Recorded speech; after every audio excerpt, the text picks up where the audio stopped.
You read the thumbnail right. Today is all things crouches. Now I know what you're thinking. Dave, you've run out of ideas. Shut up! Haven't run out of ideas. Crouches are actually quite complex. In Chivalry 2, crouching is used in a few different ways, especially in one-on-one duels. But what exactly do you need to know to properly utilize crouching? Well, let's go over the basics first. By pressing the crouch button, your character will, well, crouch. When crouching, your movement speed is a much slower speed, and your character hitbox crouches down to about a third of its height. If you attack while crouched, the upper half of your body will straighten up, making you a larger target.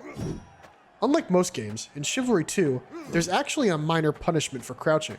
When crouched, stamina regeneration is halted.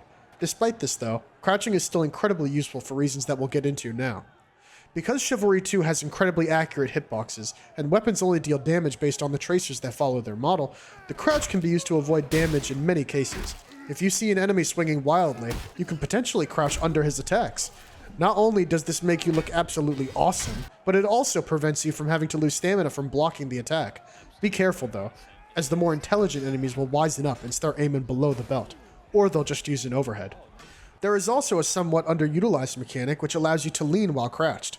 This leaning animation further shifts your upper body in the direction that your movement is going when you press the crouch button. While leaning to the left or right is more so just a unique animation, leaning back actually shifts your hitbox incredibly far from where it would typically be. This allows you to avoid attacks pretty consistently, but more importantly, it's a great tool against jabs. This maneuver is referred to as the matrix dodge.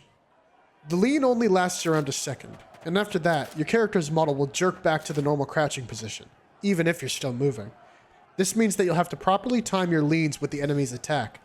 Too early, and your hitbox will jerk back into their weapon. Too late, and you'll get hit before you lean. That's everything to do with crouching. Have a great day.